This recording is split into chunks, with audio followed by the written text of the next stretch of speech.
Vamos a leer y vamos a orar para que luego entremos en materia. Mateo, capítulo 6, versículo 25.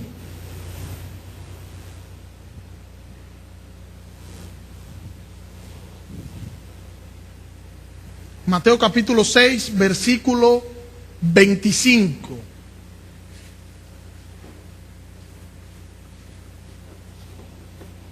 Y leemos. Mateo capítulo 6, versículo 25. Por eso os digo, no os preocupéis por vuestra vida, que comeréis o que beberéis, ni por vuestro cuerpo que vestiréis. ¿No es la vida más que el alimento y el cuerpo más que la ropa? Mirad las aves del cielo, que no siembran, ni ciegan, ni recogen en graneros. Sin embargo, vuestro Padre Celestial las alimenta. ¿No sois vosotros de mucho más valor que ellas? ¿Y quién de vosotros, por ansioso que esté, puede añadir una hora al curso de su vida? Y por la ropa, ¿por qué os preocupáis? Observad cómo crecen los lirios del campo. No trabajan ni hilan. Pero os digo que ni Salomón en toda su gloria se vistió como uno de estos. Y si Dios viste así la hierba del campo, que hoy es y mañana es echada al horno, ¿no hará mucho más por vosotros, hombres de poca fe? Por tanto, no os preocupéis diciendo, ¿qué comeremos? ¿O qué beberemos? ¿O con qué nos vestiremos? Porque los gentiles buscan ansiosamente todas estas cosas, que vuestro Padre Celestial sabe que tenéis necesidad de todas ellas. Pero buscad primero su reino y su justicia, y todas estas cosas serán añadidas. Por tanto, no os preocupéis por el día de mañana, porque el día de mañana se cuidará de sí mismo. Bástate a cada día su propio problema. Señor, te adoramos y te bendecimos. Una vez más, gracias te damos, Señor, por el privilegio que nos concede, Señor, de poder hablar de tu palabra, Señor. Te pido, Señor, que tu palabra nos cambie, que tu palabra nos transforme, que el poder de tu palabra, Señor, penetre a nuestras vidas, Señor, y nos haga, Señor, vivir conforme a ella. Señor, te pido que ponga pasión en nosotros por tu palabra, Señor, y que éstas, Señor, hagan de nosotros, Señor, lo que tú le has enviado a hacer en nuestras vidas, Señor. Ayúdanos a vivir por tu palabra, Señor, para la gloria y para la honra de tu nombre. En el nombre de Jesús, Señor. Amén. La semana pasada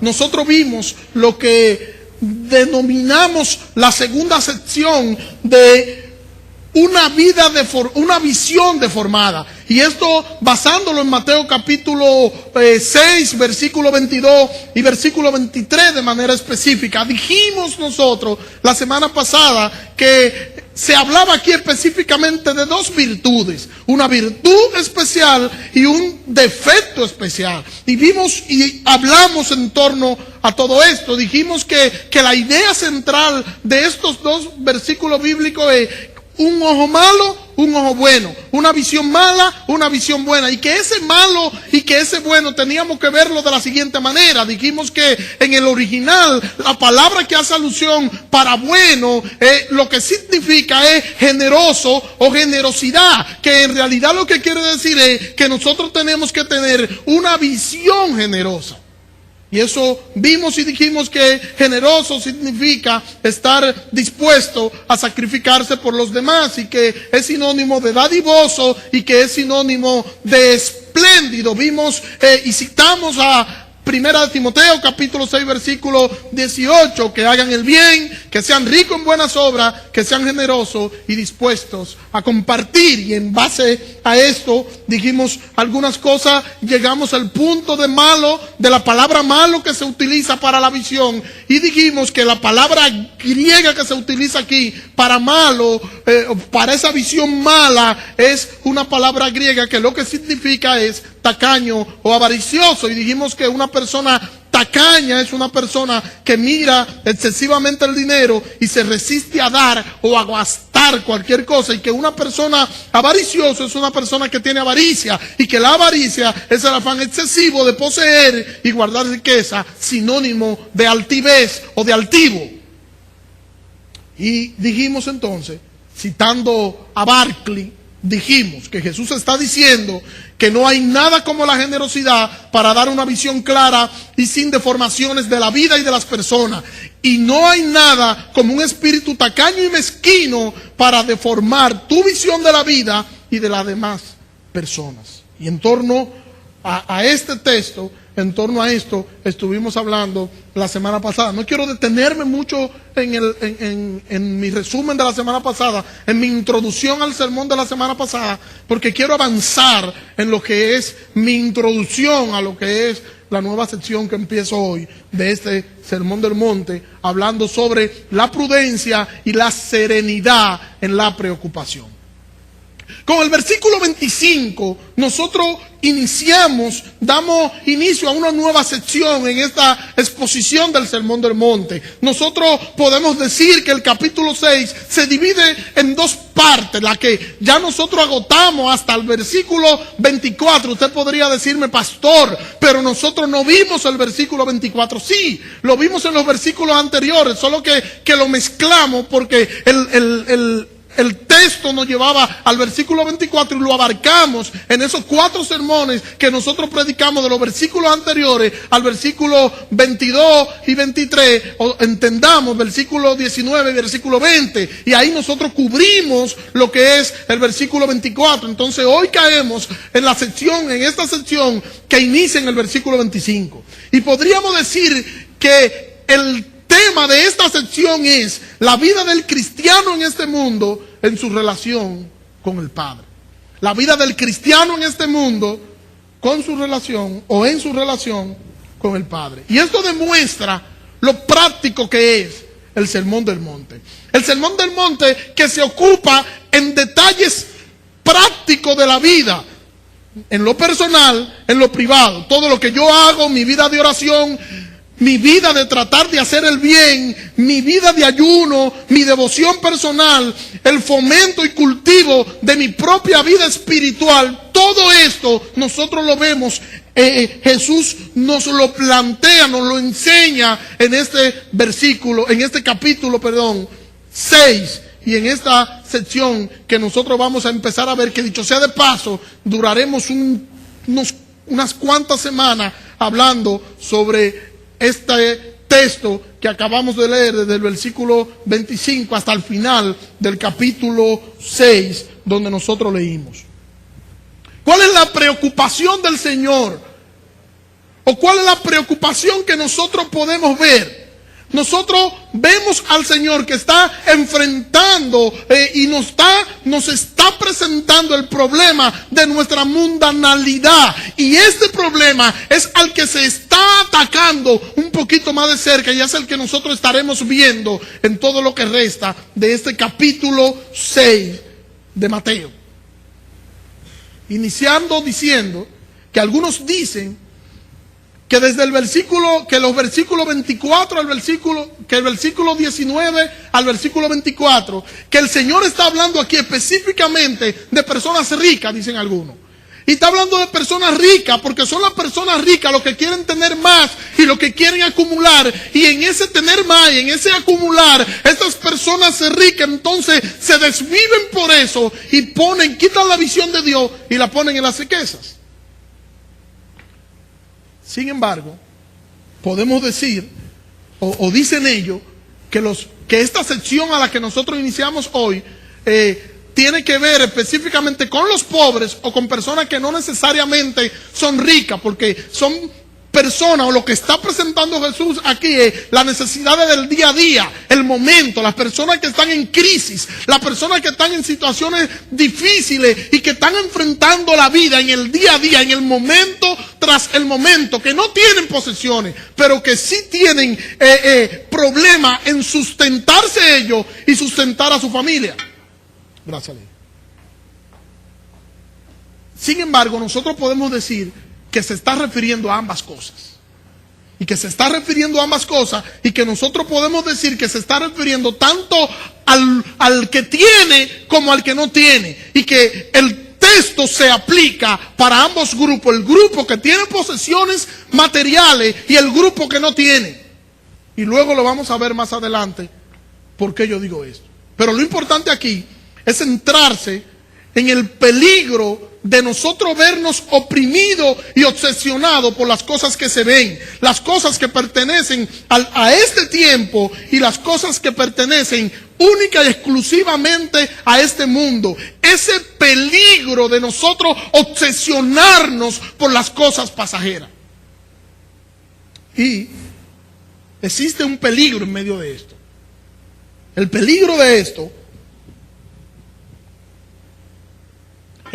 esto está en que nosotros podemos disfrazar de espiritualidad esa obsesión por las cosas no espirituales. Que nosotros podemos disfrazar de espiritualidad esa obsesión que nosotros tenemos y la podemos disfrazar de espiritualidad y venderla como que es algo espiritual, es algo meramente espiritual y no meramente carnal. Y yo puedo querer disfrazarlo así para yo engañar a los demás, no así, no engañarme yo y mucho menos engañar al Señor.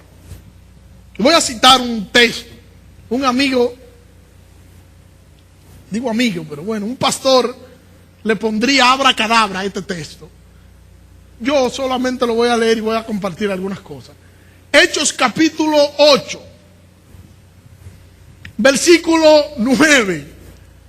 Dice el texto bíblico: hacía tiempo había en la ciudad cierto hombre llamado Simón, que practicaba la magia y enseñaba a la gente de Samaria, diciendo ser alguien grande. Todos estaban atentos a él, desde el más pequeño hasta el más grande, diciendo: este sí que es el gran poder de Dios. Le prestaban atención porque con sus artes mágicas le había asombrado a muchos. Pero cuando creyeron a Felipe, mientras anunciaba el evangelio del reino y el nombre de Jesucristo, se bautizaban hombres y mujeres. Aún Simón creyó, y una vez bautizado, él acompañaba a Felipe, y viendo las señales y grandes maravillas que se hacían, estaba atónito. Lo grafico esto. Está este hombre que se vale de la magia para engañar al pueblo, hacer trucos para poder engañar al pueblo y presumir ante el pueblo que él tenía poderes.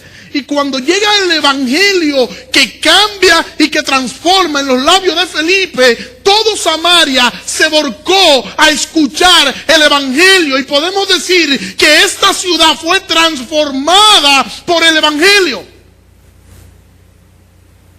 Y entonces este hombre no tiene otra opción que unirse al enemigo. Y también pasa a las filas del evangelio, se bautiza. Recuerdan que estaba hablando Glenny ahorita sobre los bautistas, y se bautiza, lo bautiza, y Glenny decía ahorita que no era por Juan el Bautista.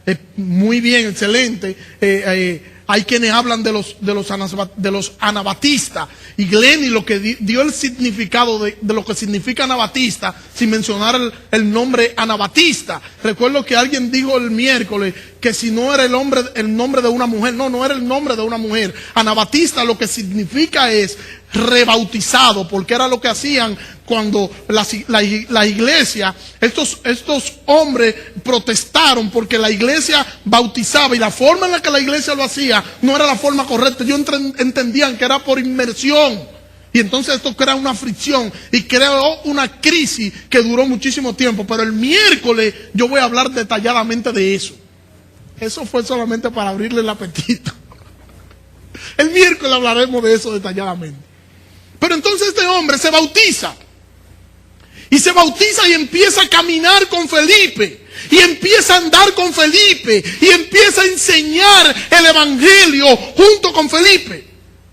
Y dice el versículo 14 que los apóstoles que estaban en Jerusalén, al oír que en Samaria habían recibido la palabra de Dios, le enviaron a Pedro y a Juan, los cuales descendieron y oraron por los samaritanos para que recibieran el Espíritu Santo, porque aún no había descendido sobre ninguno de ellos el Espíritu Santo, solamente habían sido bautizados en el nombre de Jesús. Entonces le impusieron las manos y fueron bautizados entonces por el Espíritu Santo. Cuando Simón vio que por medio de la imposición de las manos de los apóstoles se daba el Espíritu Santo, entonces Simón le ofreció dinero, diciendo, versículo 19, dame también a mí este poder, para que cualquiera a quien yo imponga las manos reciba el Espíritu Santo. Se ve algo loable, y si usted lo ve un poquito a distancia, usted puede decir, bueno, la intención que tenía Simón son buenas, porque Simón quiere tener el Espíritu Santo para él imponérselo a otro. Ahora, usted se da cuenta que lo que él está haciendo es incorrecto, porque él ni siquiera sabe lo que está pidiendo, pero mucho menos lo entiende. ¿Y qué le está ofreciendo él a Pedro y a Juan? Dinero por el don de Dios. Y él no entendía que el don de Dios ni se compra ni se vende. Y está vistiendo su carnada, le puso un traje de espiritualidad a su carnada y dice, para que todo aquel que yo imponga sobre él sus manos reciba. Es algo loable. Mira, yo lo que quiero es, al igual que como lo hacen ustedes, yo ir, poner las manos, orar en el nombre del Dios que ustedes oran, orar en el nombre del Cristo que ustedes oran, y que cuando yo ore también imponga las manos sobre ellos y que ellos reciban ese poder que también reciben cuando ustedes oran. Es loable, ¿verdad que sí?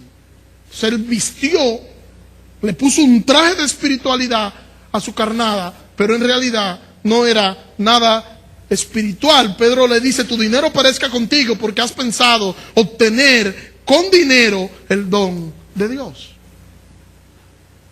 Porque has pensado obtener con dinero el don de Dios. ¿Cuál era el propósito de Simón? Seguir engañando a los samaritanos. ¿Cuál era el propósito de Simón? Seguir presentándose como lo que él se presentaba al principio, el gran poder de Dios. ¿Qué es lo que sucede ahora con lo que Simón está presentando? Que Simón quiere disfrazar el asunto y ahora quiere ser lo mismo que él era, venderse como era ante el pueblo, pero ahora lo va a hacer de una forma diferente. Y si ahora tiene el apoyo de este grupo que ha cautivado a la ciudad de Samaria, ahora mucho mejor. Y esto debe llamarnos a nosotros a reflexionar. Y nosotros pensar por qué nosotros hacemos las cosas. ¿Qué nos motiva a nosotros a hacer las cosas? ¿Cuál es el motivo? ¿Cuál es la intención que yo tengo a la hora de yo hacer las cosas que hago? El propósito al yo hacer lo que yo hago supuestamente para Dios. ¿Qué me mueve a mí a hacer las cosas para Dios? Yo hago las cosas para Dios. ¿Por qué? ¿Para qué? ¿Cuál es mi pasión? ¿Qué me mueve a mí cuando yo hago algo para Dios? Que me vean, que me aplaudan, que me reconozcan, que vean que yo sí puedo, que yo sí hago, que yo sí soy inteligente, que yo sí puedo aportar, que yo sí puedo dar, que yo sí puedo hacer esto, que yo sí puedo hacer aquello. O simplemente yo caigo postrado reconociendo que no importa lo que yo haga no va a llegar a la altura de lo que es mi Cristo, y que todo lo que yo haga va a ser ínfimo con relación a lo que Cristo hizo por mí en la cruz del Calvario. Hay personas que, al igual que Simón, están interesadas en ellos, no en la gloria de Dios. Están interesadas en su imagen, no en el Evangelio. Están interesadas en cómo la ven los demás, no como la ve Dios. Su cristianismo está basado en su ego, no en Jesucristo. Están interesados en ser el centro de atracción, no mostrar a Cristo como tal. Y surgiría una pregunta: ¿en qué tú estás interesado? ¿En que tu vida secular progrese a cualquier costo? ¿O en mostrar a Cristo aunque eso te cueste perderlo todo? Hable feo, ¿verdad? O en mostrar a Cristo aunque mostrar a Cristo te cueste perderlo todo. Yo recuerdo como en cuarto, quinto de la primaria, cayó mucha lluvia después de eso, Pero yo recuerdo un texto en la escuela que decía, o dice, porque debe decir igual, los seres vivos nacen, crecen, se reproducen y mueren. Y presentaban a un pollito naciendo de un cascarón, en la parte del cascarón, sacando la cabecita, nacen. Luego el mismo pollito ya en otra evolución, ya salió del cascarón, medio creciendo, nacen, crecen, y el mismo pollito con una gallina y varios pollitos se reproducen, y luego entonces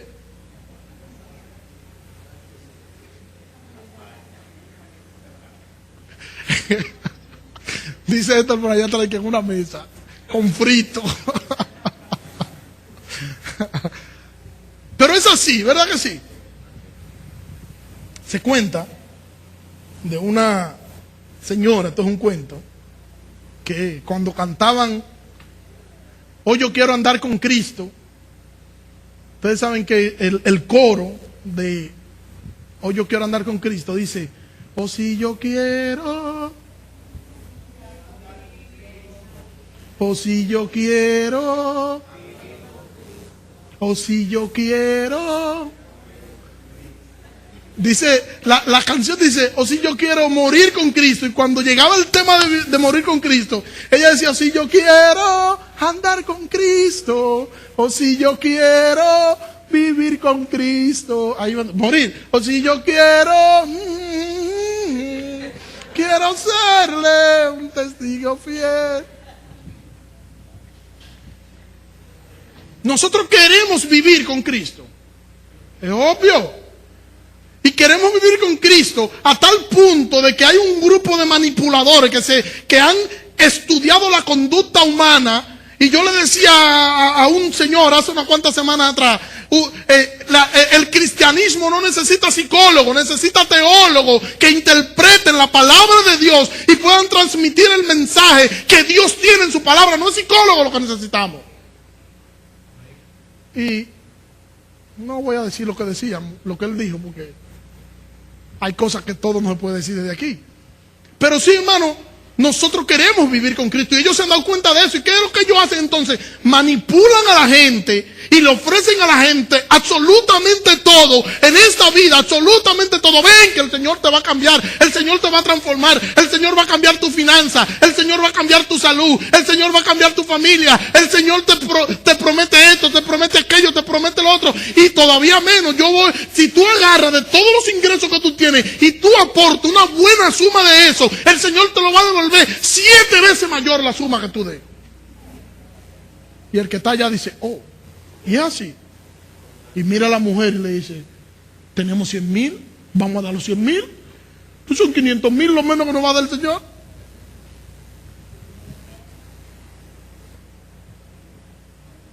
¿Qué tú crees? Y entonces van los ciegos, los tontos, los idiotas, van y llevan ciegos y depositan el alfolí. Pero eso es fruto de una manipulación. De hecho, los que están en medio de ese asunto, ellos mismos luego dicen: "Pero es que yo no sé cómo fue que yo lo di". Porque es fruto de una manipulación. Porque todos queremos vivir en la tierra, vivir con Cristo en la tierra y vivir con muchos bienes en la tierra. ¿Verdad que sí? Usted no ha oído nada diciendo: "Hermano, oren que yo quiero que el Señor me ayude a vivir de pan y agua". Yo no he visto esa oración. Si usted la ha visto, usted me la comparte ahorita. Yo no la he visto. Entonces, nosotros queremos vivir bien, queremos vivir con muchos bienes, queremos vivir holgadamente, queremos poder tener. Y a veces el tener y el vivir así no es para la gloria de Dios. No. Es para yo satisfacer mis deseos, para yo satisfacer mi mundanalidad y para que también el otro vea que yo tengo. Por eso, esto es un problema que tenemos que enfrentar. Nosotros no estamos dispuestos a perderlo todo. Yo me puedo sacrificar un poco, pero cuando a mí se me habla de que tengo que perderlo todo, hay personas que llegan al Evangelio, que vienen, ellos vienen, no lo traen, vienen, Y cuando ven que, bueno, hay que hacer tal, no, yo mejor me voy. Por eso digo vienen, porque al que el Espíritu Santo lo trae se queda. Pero hay gente que vienen a ver, y cuando están viendo que empiezan a evaluar lo que significa ser cristiano, se van. Ellos no se iban a quedar nunca, porque nadie que viene se queda. El que se queda es el que trae el Espíritu Santo. Pero quiero citar, para ilustrar lo que yo estoy diciendo sobre el darlo todo y el darse por Cristo, quiero citar al historiador Justo L. González.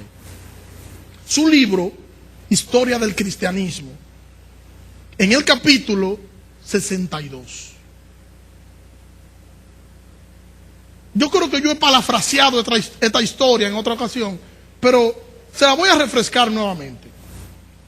Alrededor del año 107, el anciano obispo de Antioquía, Ignacio, fue acusado ante las autoridades y condenado a morir por negarse a adorar los dioses del imperio.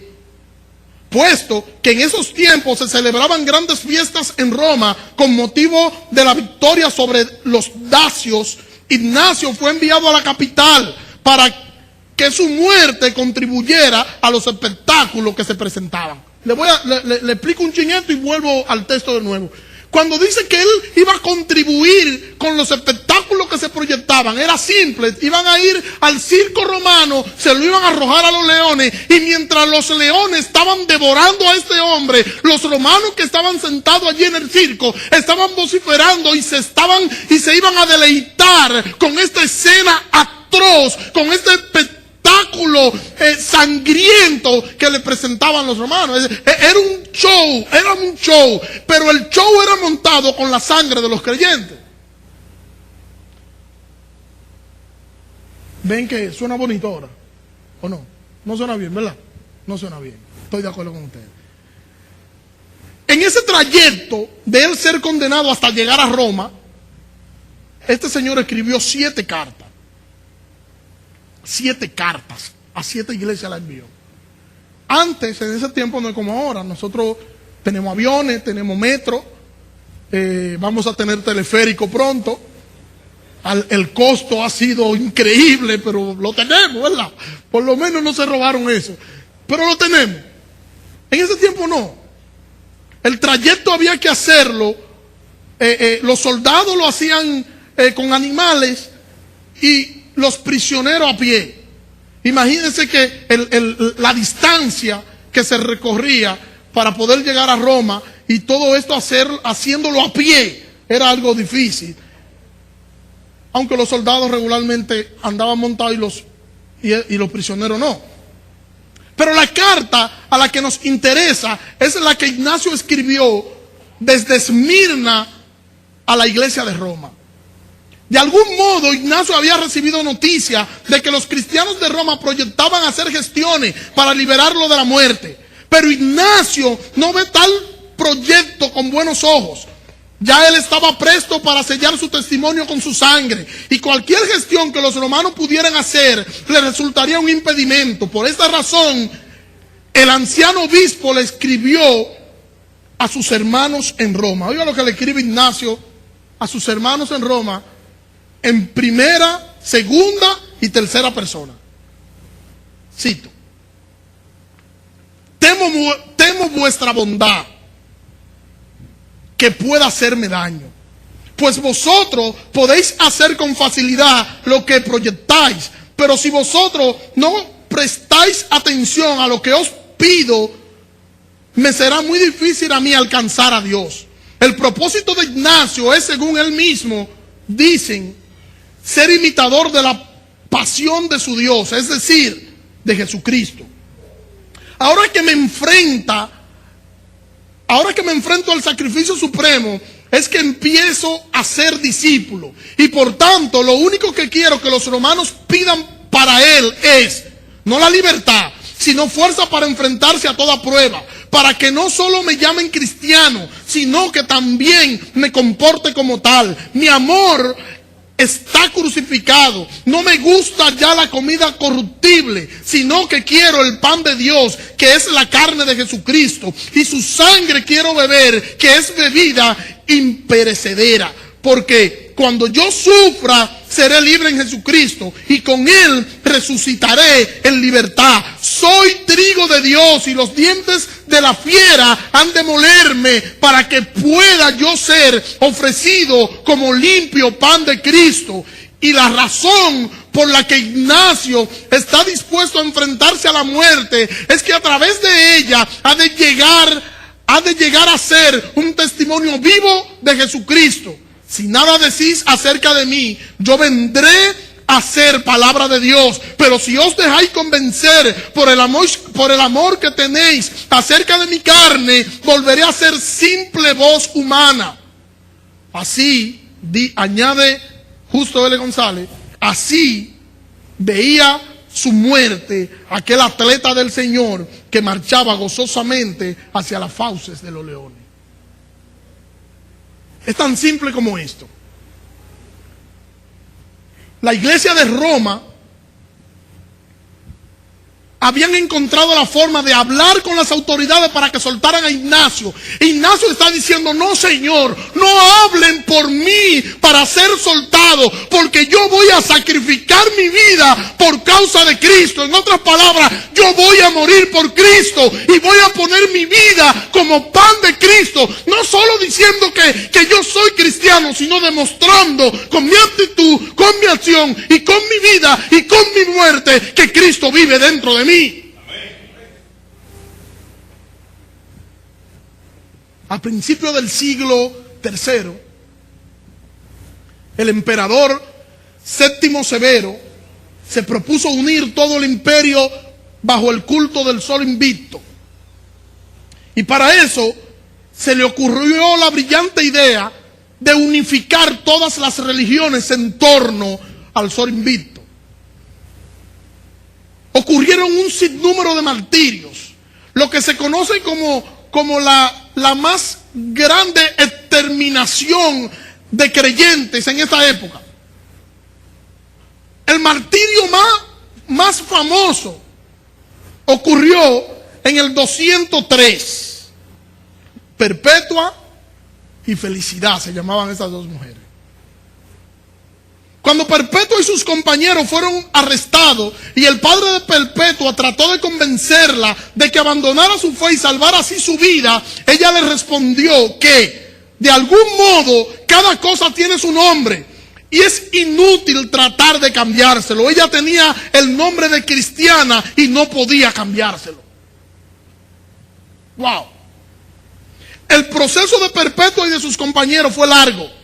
Al parecer, porque las autoridades querían hacer todo lo posible por incitarlas a abandonar su fe. Felicidad, que estaba encinta cuando fue arrestada, temía por razón de su embarazo que le perdonaran la vida. ¿Ustedes están entendiendo esto? El temor de ella no es que la van a matar porque está embarazada. El temor de ella es que las autoridades le tengan pena porque está embarazada y la dejen viva. O al menos que pospusieran su martirio y que no podrían entonces sufrir juntamente con sus compañeros. Pero según el martirio, sus oraciones fueron contestadas y al 8º mes de embarazo dio a luz una niña que inmediatamente fue adoptada por otra hermana de la fe. Cuando la veían quejarse de los dolores de parto, sus carceleros le preguntaban ¿cómo esperaba tener el valor necesario para enfrentarse a las fieras? La respuesta de Felicidad es característica del modo en que muchos de aquellos cristianos de los primeros siglos se enfrentaban al martirio. Y oiga la respuesta de ella: ahora mis sufrimientos son solo míos, mas cuando tenga que enfrentarme a las bestias, habrá otro que vivirá en mí y sufrirá por mí, puesto que yo estaré sufriendo por él. O sea, a mí no me importa lo que yo sufra. Ahora yo estoy sufriendo sola. Cuando yo sufra y esté entregando mi vida por Cristo, yo no voy a estar sola, porque Cristo estará conmigo ahí y Él va a sufrir conmigo porque yo estoy sufriendo por Él. ¿Estamos nosotros dispuestos a sacrificar nuestra vida por Cristo? Vivir para Cristo es hacer todo para la gloria de Dios, incluso nuestra muerte debe ser para su gloria. ¿Estamos dispuestos nosotros a darlo todo por Cristo? ¿Estamos nosotros dispuestos a vivir para su gloria? ¿Estamos nosotros dispuestos a morir para su gloria? Dice el apóstol Pablo en Romanos capítulo 14, versículo 8 y versículo 9, pues si vivimos, para el Señor vivimos, y si morimos, para el Señor morimos. Para el Señor morimos. Así que, sea que vivamos o que muramos, somos del Señor, porque Cristo para esto murió y vivió, para ser el Señor así de los muertos como de los que viven. Vivimos para el Señor, amén. Morimos para el Señor. ¿Qué dice nuestra vida de nuestra relación con Dios? ¿Dice nuestras vidas que nosotros morimos para el Señor? ¿En qué estamos nosotros interesados? ¿En las cosas pasajeras o en las cosas eternas? Si estamos interesados en las cosas eternas, no nos va a importar el hecho de la muerte. El problema consiste en lo mismo que dije hace un rato, que nosotros pensamos en la vida, pero nunca pensamos en la muerte. Nosotros, de hecho, nosotros nunca nos preparamos para ver partir a una persona, para nosotros ver partir un familiar, para ver partir un ser querido. Nosotros nunca estamos preparados para eso, pero nosotros debemos entender que nosotros servimos a un Dios vivo, a un Dios de poder, que nos dice a nosotros que nosotros debemos honrarlo con nuestra vida e incluso con nuestra muerte.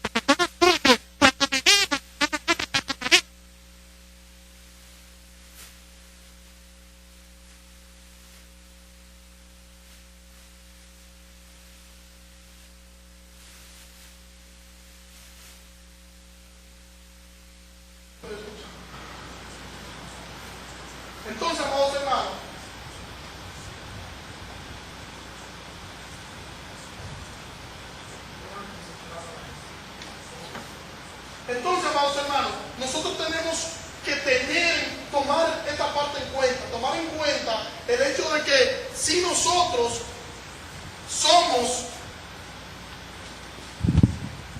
ahora sí, tenemos que tomar en cuenta, si nosotros somos cristianos, nuestra vida le pertenece al Señor y nuestra muerte también. O sea que no debemos estar preocupados, ni nuestras preocupaciones, ni nuestro afán debe girar en torno a lo que yo quiero, en torno a lo que yo tengo, sino en torno a Cristo. Que mi preocupación no debe girar en torno a que si yo estoy enfermo o que si yo estoy sano, que mi visión no debe ser esa, que yo debo estar preocupado por yo honrar a Cristo sin importar la condición en la que yo esté.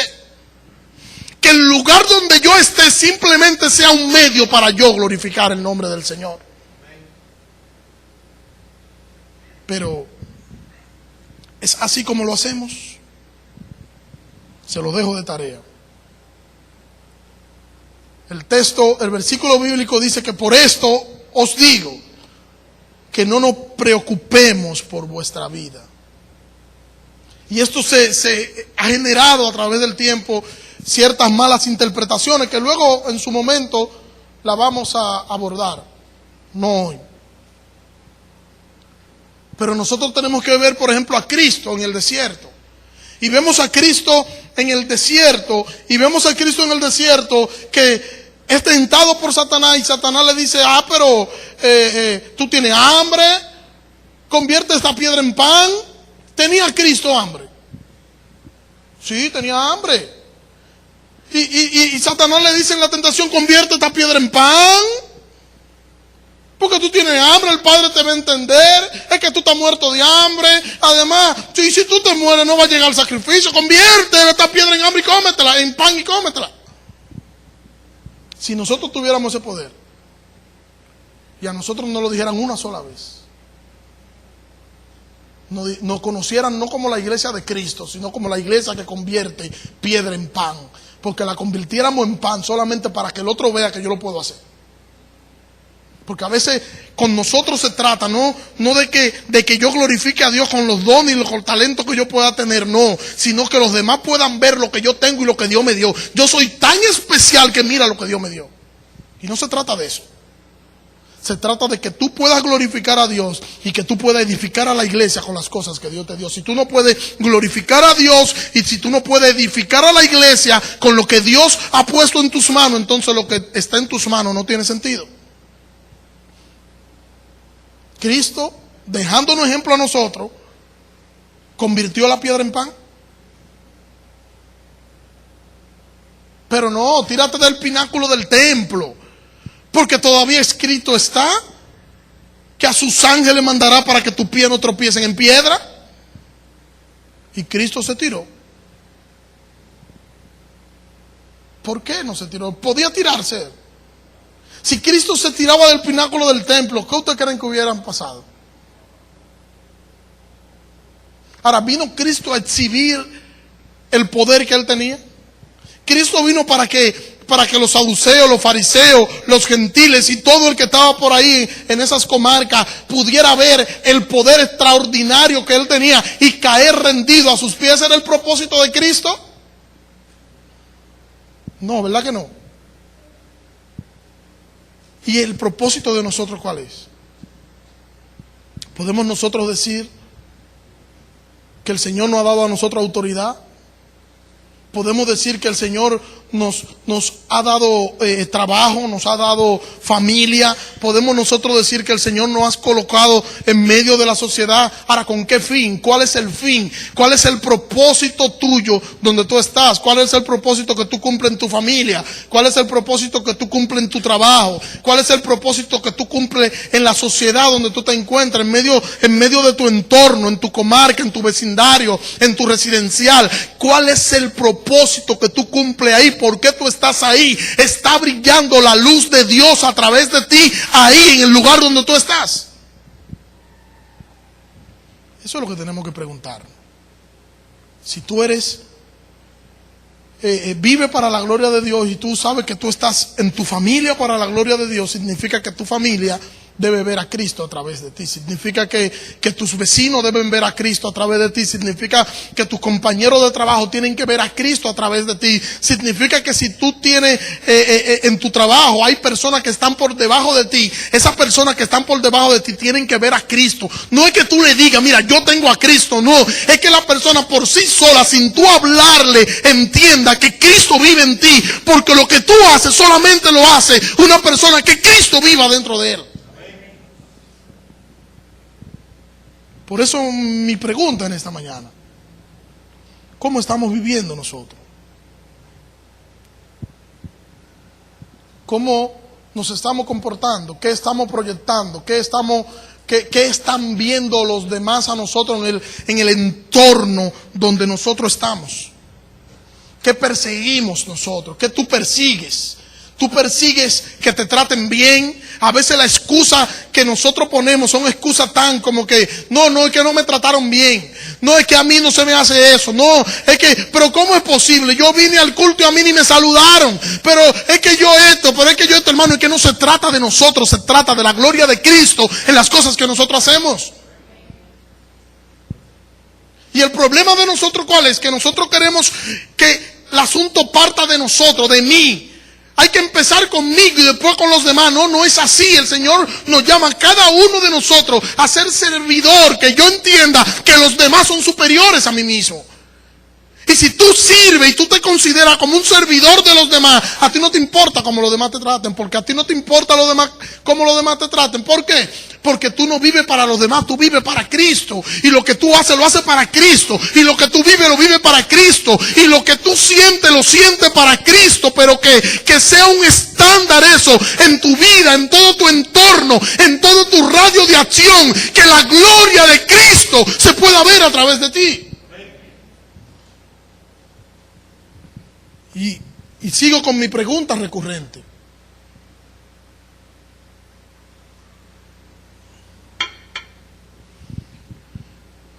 La enseñanza del Señor en este pasaje. Vuelvo y leo el versículo 1. Por eso os digo, no os preocupéis por vuestra vida. Un llamado a no preocuparnos por nuestras vidas. Y seamos honestos. ¿Nosotros nos preocupamos nosotros por nuestras vidas? ¿No hay una preocupación desordenada en nosotros con nuestras vidas? A usted le dicen mañana, perdiste tu empleo. ¿Y qué puede suceder? simple puede producir una depresión. Pero todavía peor si nos dicen que tenemos una enfermedad. Nos dicen que tenemos una enfermedad y nos deprimimos por completo. Yo he conocido personas que dicen que son creyentes, estoy diciendo que dicen para ayudarlo, que le han diagnosticado una enfermedad y ellos atentan contra su vida. Porque fruto de una depresión, porque ¿cómo es posible? Y hay otros que todavía se van a un extremo y cuestionan a Dios por las cosas que estén pasando, porque nosotros entendemos que el propósito de Cristo fue ir a la cruz para Cristo satisfacer en la cruz todos nuestros caprichos. El propósito de Cristo de Cristo morir en la cruz no fue satisfacer nuestros caprichos. El propósito de Cristo era salvarnos a nosotros en Él, y Cristo apuntó desde la cruz a la gloria del Padre, y nosotros queremos que Cristo apunte desde la cruz a nuestra propia gloria, y nosotros queremos que a través de nuestros hechos y a través de nuestras acciones que Cristo nos glorifique a nosotros. Pero no lo decimos así. No lo decimos con nuestras bocas, pero sí lo decimos con nuestros hechos. ¿Y cómo nosotros lo decimos con nuestros hechos? Cuando las cosas importantes para nosotros no son la gloria de Dios. Cuando las cosas importantes para nosotros no es que nosotros glorifiquemos a Dios, no es que exaltemos a Dios, no es que vivamos para su gloria, no es que nosotros podamos servir a los demás, no es que nosotros amemos al prójimo como a nosotros mismos, sino que las cosas giren en torno a nosotros. Yo le pregunto, Santiago dice, ¿por qué hay conflicto entre ustedes?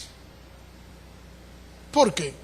Porque ustedes aman tanto a Dios que los conflictos surgen por eso. No, Santiago dice que por nuestras pasiones. Y no solo por nuestras pasiones, sino por nuestras pasiones desordenadas. Porque Brahim y yo vivimos en una casa, estamos casados, y hay un pulso, porque ella quiere el primer lugar en la casa y yo quiero el primer lugar. Ella quiere, hay un pulso donde ella entiende que hay una liberación femenina, y que la liberación femenina le dice a ella que bueno, ella está a la par y todas las decisiones las puede tomar ella, todas las riendas sueltas en cuanto a lo que es la familia la puede tomar de ella, todas las decisiones las puede tomar ella. Y es así.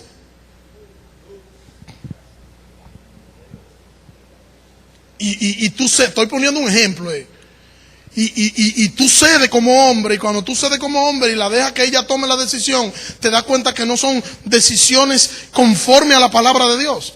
¿Por qué no son decisiones conforme a la palabra de Dios? Porque si tú tienes que escoger entre tú ir a un lugar recreativo e ir al servicio dominical, y tú dices, no, me voy para el lugar recreativo, entonces esto no fue una decisión sabia.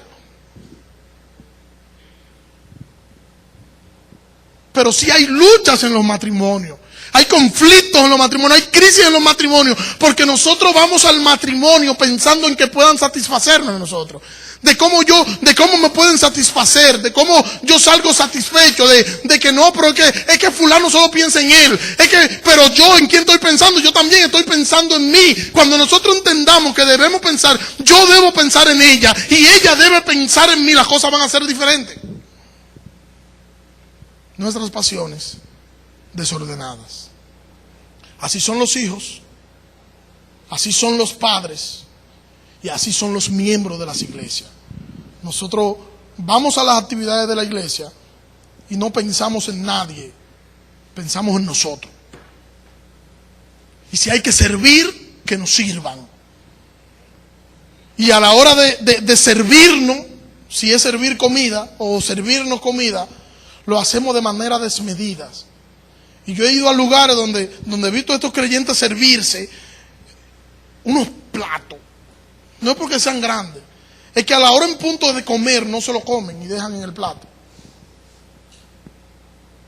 Y ¿dónde está la maldad en eso, pastor? La maldad de eso está, de que puede que haya un grupo pequeño de 15 personas, de que tú te sirvas de manera desmedida. Y cuando tú te sirves de manera desmedida, me está diciendo a mí que tú no estás pensando en el otro que no se ha servido.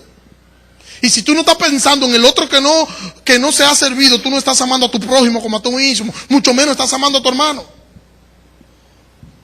¿Y qué tiene que ver eso? Tiene que ver, en el creyente todo tiene que ver. tiene que ver incluso hasta la forma en la que tú botas la basura. En el creyente todo tiene que ver con Cristo. Todo, la forma de tú comer tiene que ver con Cristo. La forma de tú botar la basura tiene que ver con Cristo. La forma de tú comprar tiene que ver con Cristo. La forma de tú no comprar también tiene que ver con Cristo. Debemos entender, hermano, todo tiene que ver con Cristo. Pero es en lo que nosotros no pensamos. Nosotros pensamos que tiene que ver con Cristo cuando nos conviene. Cuando no nos conviene, no tiene que ver con Cristo. Sin embargo, todo tiene que ver con Cristo. Y una muestra de eso es que el Señor nos manda a que sea que nosotros vivamos o qué, hasta ustedes hasta tímidos lo dicen, entendamos que somos del Señor. ¿Qué puede haber más valioso que la vida? Nada, esa es la idea, ¿verdad? No hay nada que se pueda hacer más valioso que la vida. Entonces debemos ser prudentes a la hora en punto de nosotros hacer, porque si no hay nada más valioso que la vida y la vida de nosotros le pertenece al Señor, significa que absolutamente todas las cosas que están bajo mi abrigo, todo es del Señor. Y si todo es del Señor, yo no tengo por qué preocuparme. El problema es que nos preocupamos de manera desmedida porque todavía nosotros no hemos creído que lo que yo tengo y lo que yo soy es del Señor. Y como yo no creo eso, cuando llegan las situaciones, cuando llegan las tormentas, cuando llegan las crisis, yo pienso que me voy a hundir. Yo pienso que Satanás me va a comer con yuca y guasacaca, y no es así. Mi vida está escondida en Dios. Nuestra vida está escondida en Dios. Y nadie, absolutamente nadie, nos podrá dañar a menos que Dios así lo haya decidido. Pero nosotros estamos seguros en los brazos del Señor. El pastor, la tormenta es grande, la situación es difícil, las crisis. Nosotros estamos seguros en los brazos del Señor. Y podemos decir junto con el salmista David: alzaré mis ojos a los montes. ¿De dónde vendrá mi socorro? Mi socorro viene de Jehová, que hizo los cielos y la tierra. Nuestro socorro viene de Jehová. Nosotros estamos seguros y confiados en los brazos del Señor. Y si estamos seguros y confiados en los brazos del Señor, aprendamos a darnos por completo para la gloria de Dios. Señor, te adoramos y te bendecimos. Gracias, Señor, por tu misericordia, por tu bondad, Señor. Gracias por esta introducción que hicimos en esta mañana de este texto de Mateo. Te pido que nos ayude a cada uno de nosotros a que podamos vivir para tu gloria, Señor, que podamos entregarte a ti todo lo que somos y que podamos entender, Señor, que la condición en la que nosotros estemos no es la que importa, que lo que importa es que en medio de esa condición nosotros podamos agradarte, nosotros podamos, Señor, dar todo para ti, Señor, para nosotros, Señor, glorificarte.